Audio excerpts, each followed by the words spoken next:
की तरंग मार लो बस हो गया भोजन। आदत बुरी सुधार लो बस हो गया भोजन। भोजन नहीं हो भजन भजन। भजन और भोजन में तनी से अंतर बा बस। भजन में एक मंत्र नहीं बा ओका केतनो कराए उ कभू कम न होए कभू ज्यादा न होए। लेकिन भोजन के मात्रा तनी से बढ़ाई दे डॉक्टर लगे भागे ही लगवा तुरंत है। हाँ भैया कहानी समझिए। देखिए संसार में सबसे बड़ा सुख संतान सुख होता है। लड़का लायक होए तबो ठीक बा ना लायक होए तबो ठीक बा। लेकिन लड़का घरे में ना ही रहा तो वह घरे के दर्द का होते वो घरे के लोग जन है। एक गांव में किसान जी अपने धर्म पत्नी के साथ जीवन व्यतीत करत है। सुखी सुखी परिवार बीतत बा। धीरे धीरे शादी का कईयों साल बीत गया घरे एको लड़का नहीं हुए। पैसा ले आप आदरणीय परम सम्मानित बाबूजी अशोक चौरसिया जी पराहित की पावन धरती से 51 रुपए का महान आशीर्वाद। जे भी दुआरे आवे लाई के पानी दौड़ जाए कहा स्वामी बड़ी तकलीफ बस समस्या दूर करवाई देता है। जे आवे पानी पिए भोजन करे कहा स्वामी बस अब टेंशन जिन ले। लड़किया तोरे होए वाला बा यही करत करत दिन बीत गयो। बाहर नारद जी ओ नहीं नारद भैया जैया नारद कुछ न पावे कुकुर फेंक दू हड्डी लड़ावे। वाह कुकुर फेंक दू हड्डी लड़ावत है। आज चलत के काम कर कुकुर फेंक के हड्डी लड़ाई ल तू। जहिया नारद कुछ न पावे हड्डी फेंक दू कुकुर लड़ावे। यार नारद जी आकाश मार्ग से जाते हैं। देखे नीचे किसान जी मन मारे बैठे है ना जाने के इच्छा जगी बा। कहे जाई पूछी आखिर काहे बड़ा उदास बैठा है। गयन कस भैया बड़ा उदास है का बात बा। कहे स्वामी अब का बताई पहले बैठा पानी होनी पी ले। पानी पियाई के अपन दुख तकलीफ बताओ तो गीत लागत बा कैसे।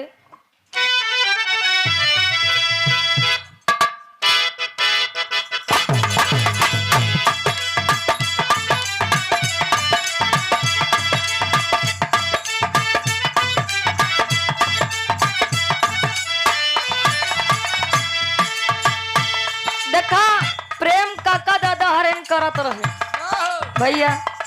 आज और पहले वाले के प्यारों में अंतर हो गया।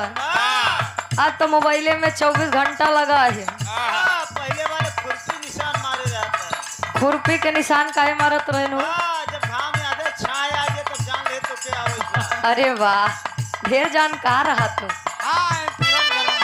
आशिक कहे का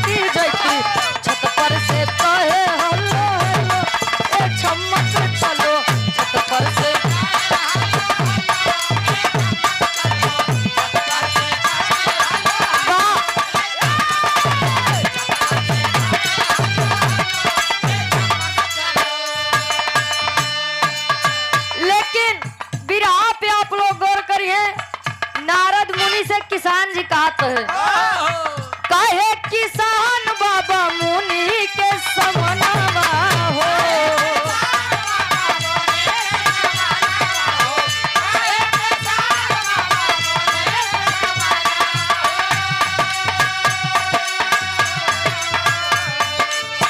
कहे किसान बाबा मुनि के समनवा हो। गोदिया में नहीं के लालनवा तू बतिया सुना।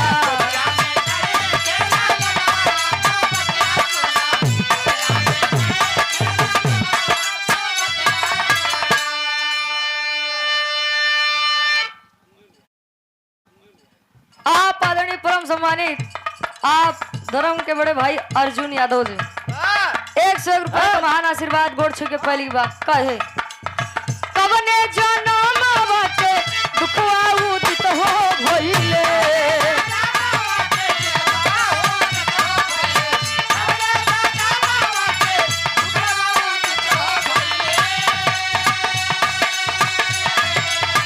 रूठे विधाता दया तनी को न कइले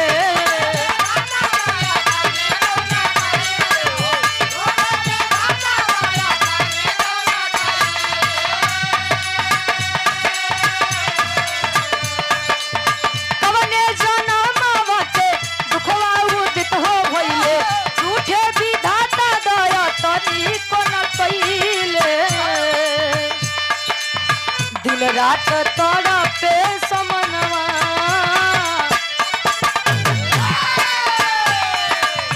दिन रात तारा पे समनवा तू बतिया सुना दिन रात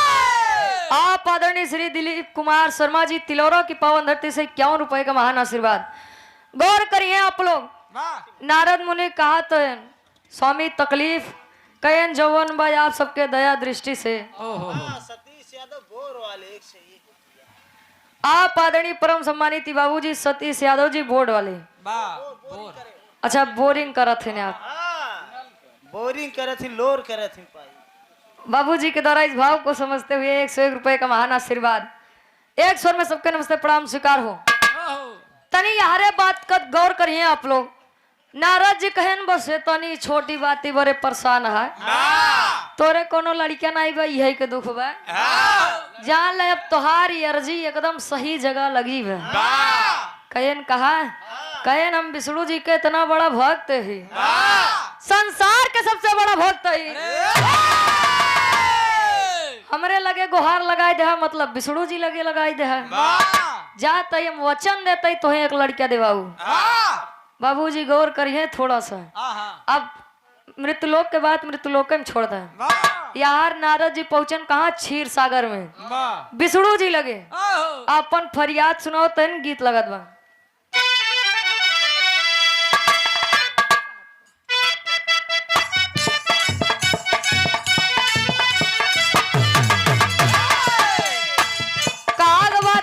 चरित्र दैवो न जाना मेहरारू का गुण तो भगवानों नहीं समझ पाए आप सब तो बहरहाल इंसान है भैया लड़कवा कहे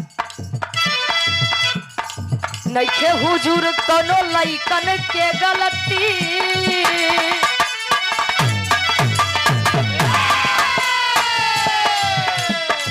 नइखे हुजूर कोनो लइकन के गलती ये मिजाज गड़बड़ावेली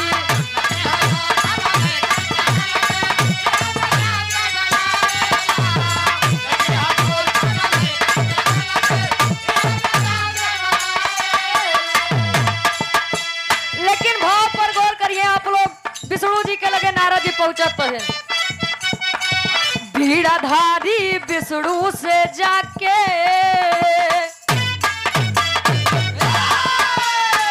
बीड़ाधारी विष्णु से जाके सारी बात बतावे ले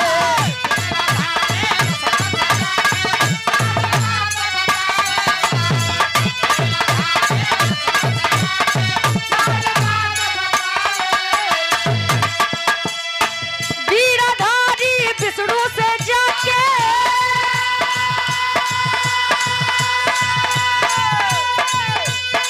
सारी बात बतावे ले ए स्वामी देता किसान के सुंदर लालनवा देता किसान के सुंदर लालनवा अपन रज सुनावे ले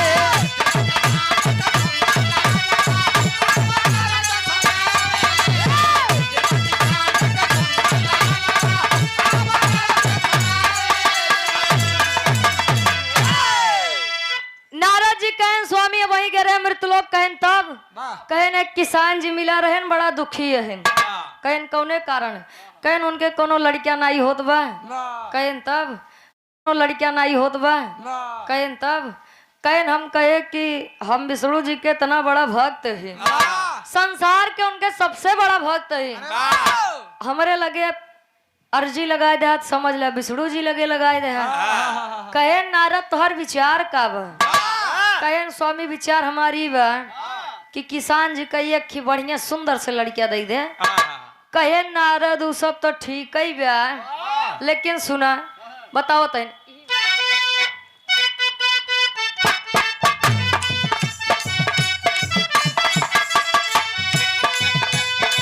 देवर्षि नारद के सुन के बतिया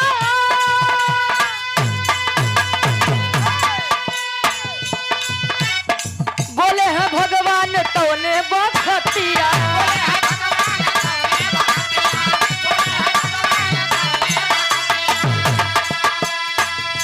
लिखा नहीं है लाल भाग्य में लिखा नहीं है लाल भाग्य में अपन रज सुनावे ले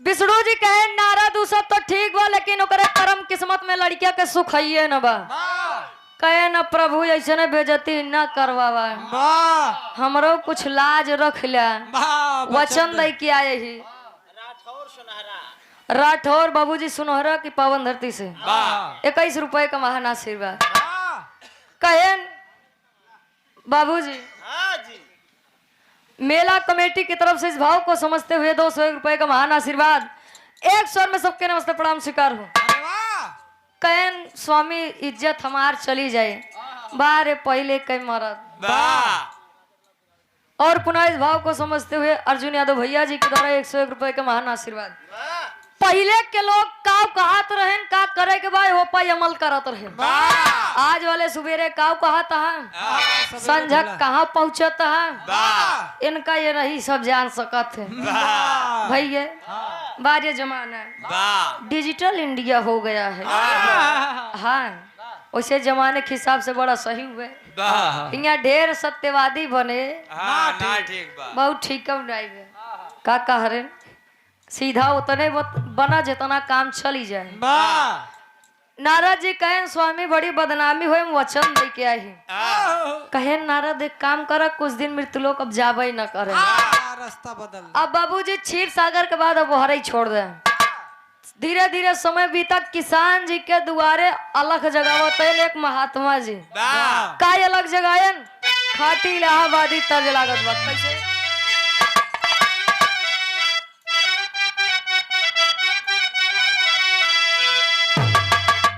आए हाय आप स्वर्गीय दादा श्री राम आधार यादव जी गाए अगाई के चला गए बात तू कब जाबू कहा हो घरे हाँ तो पूरा बोला कर रहा है कहे गावत रहन का अरे झकोरा मारे झुलनी ए बाबू झकोरा मारे झुलनी तक्का है साड़ी लहराए हो झकोरा मारे झुलनी कहे विराट सम्राट स्वर्गीय गुरु श्री हैदर अली गुरु जी गावत रहे का अरे घुसूरी गावा बरधा पहले देखत रहे नौ से कीमत रहत रही याद तो एकदम रेल है चाहिए जैसे चाहिए जहाँ एकदम देखता है खेत चरी जावत है भैया हो कहिन अरे घुसूरी गावा बरधा ए बाबू घुसूरी गावा बरधा का है सरिया मझारी घुसूरी गावा अरे गजब केहू बहिनी सत्यन सुइया में गए अरे गजब केहू बहिनी का चीनी अरे त चीनी ना भतार हो गजब केहू बहिनी अरे घुमा के गोरी मरलू, अरे घुमा के गोरी मरलू, ना जारी ऐसे बान हो घुमा के गोरी, ना जारी ऐसे बान हो। अरे टंगिए में टांगिया फसावाली हो, ना नदी भौजैया।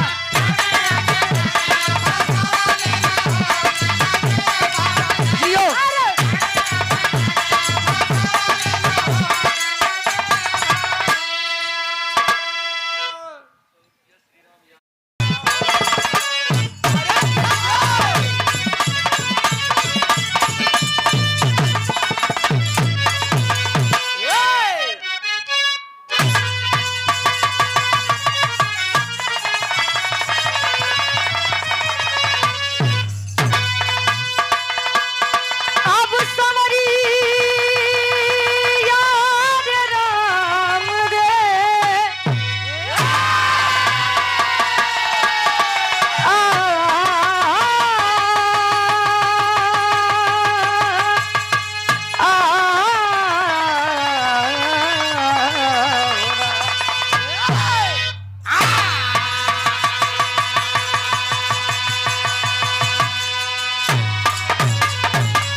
कवि जी 4 लाइन भूमिका में भाव देते हैं। कि किरणें जब पड़ती थी तिज पर, तिमिर से आता वहां भाग जाता। अमृत मणि बाड़ी संतों की सुन के, ज्ञानी अज्ञानियों में स्वयं जाग जाता। निज स्वार्थ करो लाख जब तप करो, अरे छलकती है उसमें भी असुरों की छाया।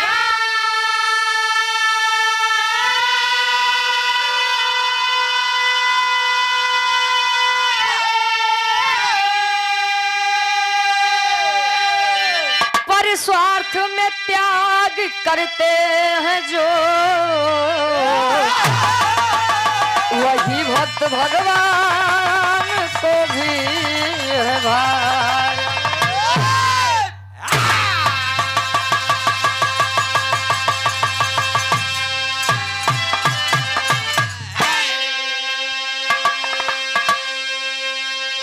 आज कई जमाना इतना बदल गया बा कि लोग बिना स्वार्थ से आपसे नहीं जुड़त है। देखा था स्वार्थ से भक्ति चलत बा।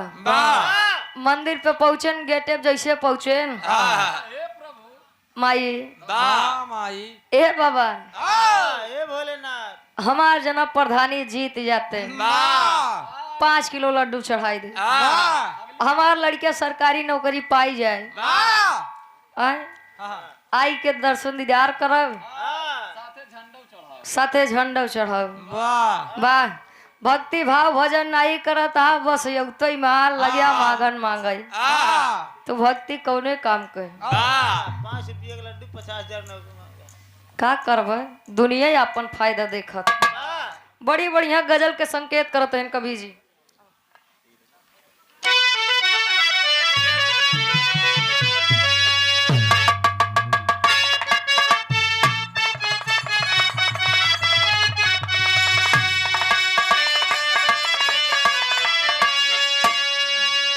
बुद्धिजीवी लोग बैठे हैं हमारे सामने। अरे वाह काका दादा लोग घरे में बैठा है, ऐसे दाढ़ी मोछनाई सफेद होगी बा। बड़ा दुनिया देख के आया है, तजुर्बादार है ना आप लोग। गौर करिए लाइन पे कवि जी लिखते हैं।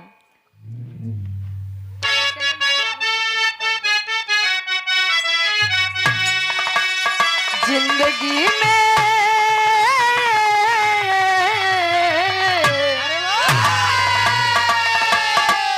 जिंदगी में हजारों का मेला जुड़ा, जिंदगी में हजारों का मेला जुड़ा। हंस जब जब उड़ा तब अकेला उड़ा। हंस जब जब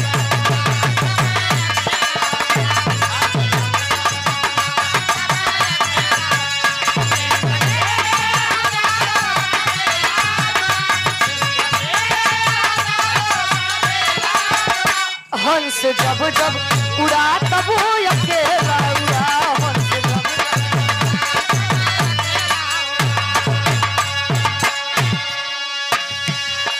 जिंदगी में हजारों का मेला जुड़ा, हंस जब जब उड़ा तब अकेला उड़ा। संसार में आने के बाद कितना भी रिश्ता बना लीजिए, लेकिन जो दिन इस संसार छोड़ के जाए के पड़े केहू कामे नहीं है। लेकिन भाव पर आप लोग गौर करेंगे।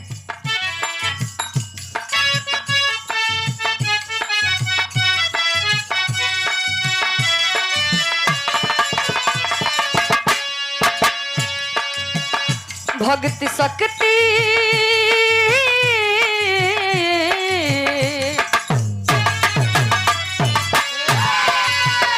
भक्ति शक्ति का फंदा है ऊंचे जुड़े।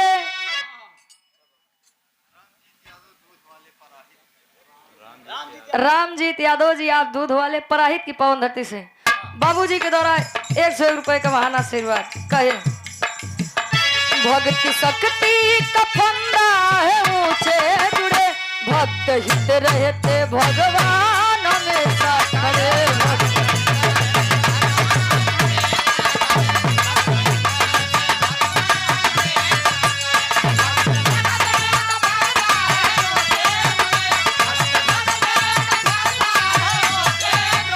भक्त हित रहते भगवान हमेशा खड़े।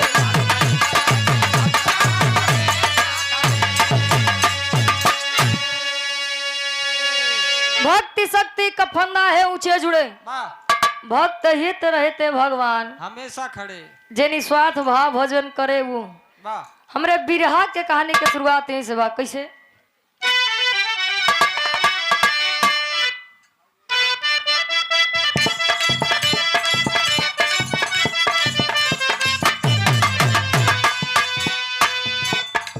इंसानियत हो जिसमें,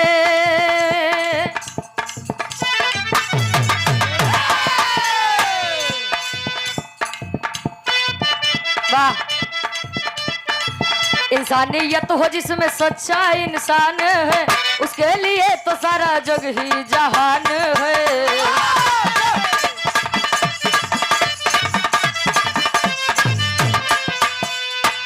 किसी एक गांव में किसान दयावान रहा, किसी एक गांव में किसान दयावान रहा, किंतु फूल बिना गुलशन वीरान रहा।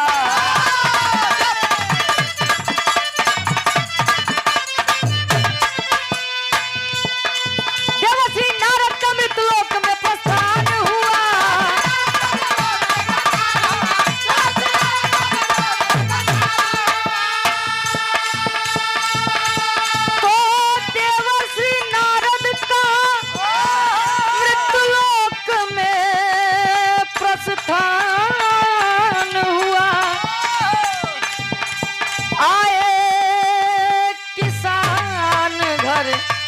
अब यथाचित समान हुआ।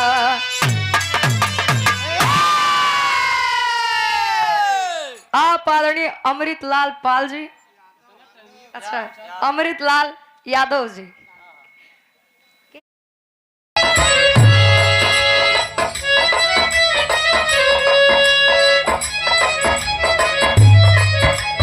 दूल्हे का सेहरा सुहाना लगता है,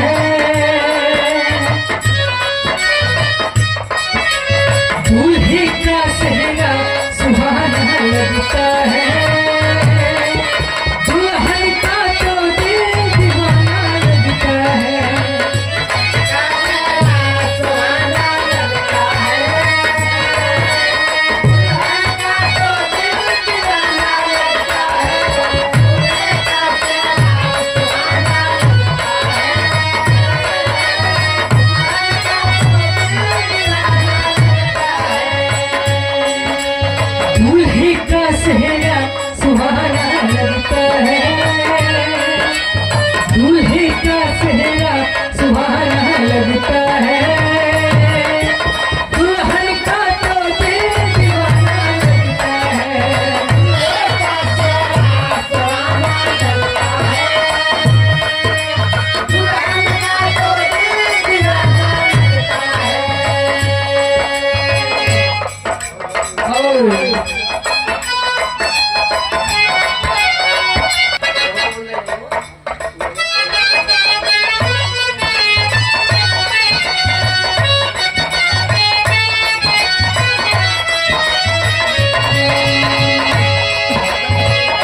रहिए